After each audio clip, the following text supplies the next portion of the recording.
Hi, I'm Fraser Douglas, the avid tent camper.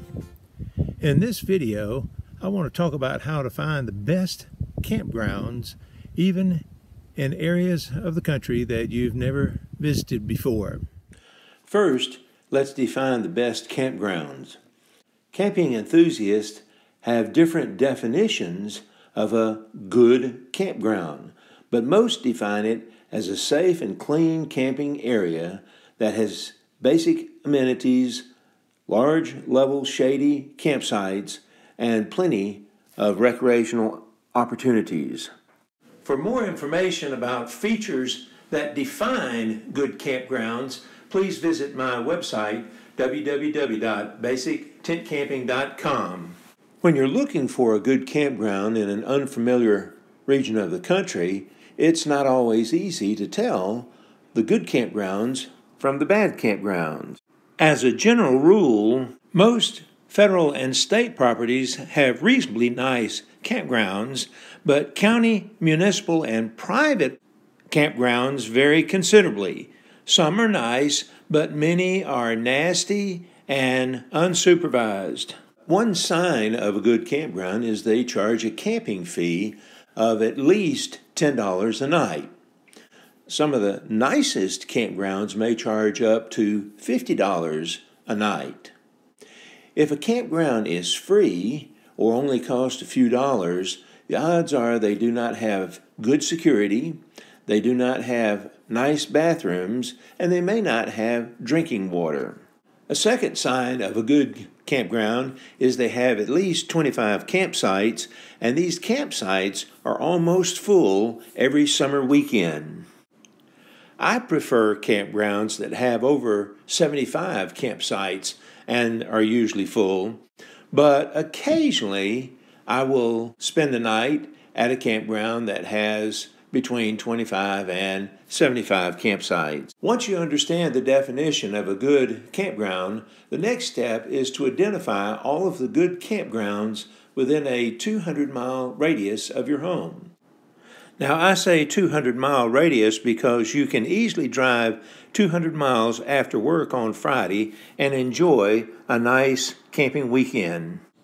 Perhaps the best camping destinations are U.S. Forest Service campgrounds with at least 75 campsites.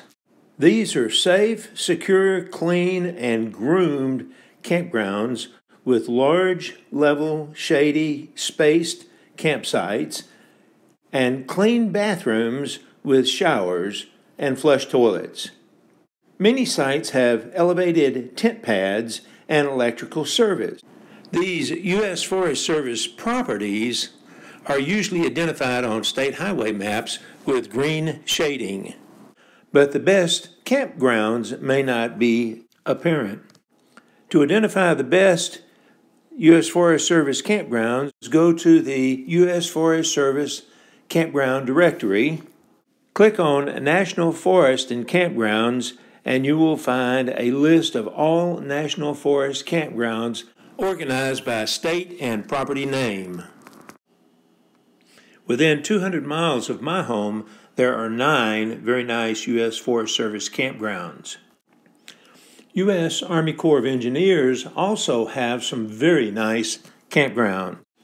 These campgrounds are usually located on large lakes and rivers and offer a wide variety of water recreational activities, including swimming, boating, and fishing. These campgrounds are just as safe, economical, and comfortable as U.S. Forest Service campgrounds, but they attract a large number of retired couples living in RVs. As a result, there are fewer trees, more open spaces, and sometimes more crowded sites. Unfortunately, these Army Corps of Engineers campgrounds are difficult to find because they're not shown on most state highway maps and they are not widely promoted. The best way to find them is to buy the book Camping with the Corps of Engineers. You can also find them listed on the Army Corps of Engineers Campground Directory page on the www.recreation.gov website. Within a 200-mile radius of my home, there are 27 nice Army Corps of Engineers parks, 4 in Alabama, 6 in Mississippi, 7 in Georgia, 7 in Tennessee, and 3 in Kentucky. National Park Service campgrounds are almost as good as U.S. Forest Service campgrounds and Army Corps of Engineers. Their two primary limitations are they frequently do not have hot showers and they frequently do not have electrical service for each site. Although National Park Service properties are usually indicated on state highway maps, the easiest way to find them is to get a copy of the National Park Service Camping Guide. Although several other federal agencies, including the Bureau of Land Management, the Tennessee Valley Authority, and the U.S. Fish and Wildlife Service, have campgrounds on their properties, I have found that most of these campgrounds are small, remote, unsupervised, and run down.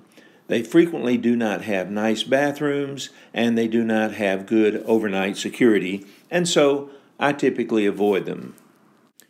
Most state park campgrounds, including the very small ones, usually have good security and nice bathrooms, but I still prefer the larger ones if I can find them. For example, VOGEL State Park, located in northern Georgia, has 103 campsites, including this exceptionally nice tent site, plus very nice bathrooms with hot showers and flush toilets. You can find the names and locations of many state parks on state highway maps, but these highway maps don't tell you the number of campsites, amenities, or recreational opportunities. The best way to quickly determine important details about state parks in a given state is to get a Falcon camping guide for that state. But unfortunately, these camping guides are published for very few states. Most states also have a few state forest campgrounds and a few fish and wildlife campgrounds, but these are usually primitive campgrounds with no overnight security and poor bathroom facilities. County and municipal park campgrounds vary considerably. Some are nice places to take your family, but many of them are wild and unruly places with poor facilities. Cliffside Park, located near Milwaukee, Wisconsin, is an example of a very nice county park campground. It has nice tent sites and extremely clean bathrooms. Private campgrounds also vary. Most are very crowded RV parks, but a few, such as KOA and Yogi Bear Jellystone parks, offer nice tent sites.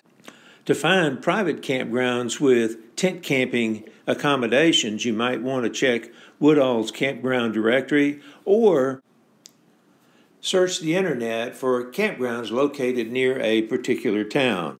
Once you've identified all of the good campgrounds within a 200-mile radius of your home, you might want to look for campgrounds that are a little bit further away, say within a 300-mile radius, because if you could get off by 3 o'clock in the afternoon, you could drive to these campgrounds and enjoy a long summer weekend.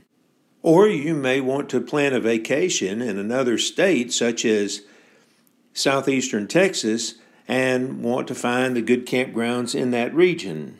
If your destination is more than 400 miles away from your home, you will also need to find good places to camp overnight.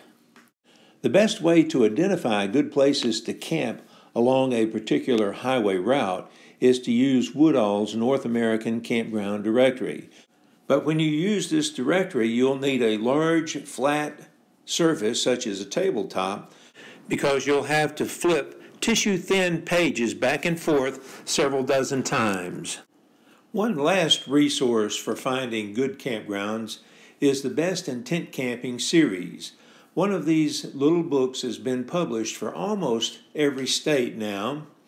Each book will list approximately 50 campgrounds that the author feels are the best for tent camping.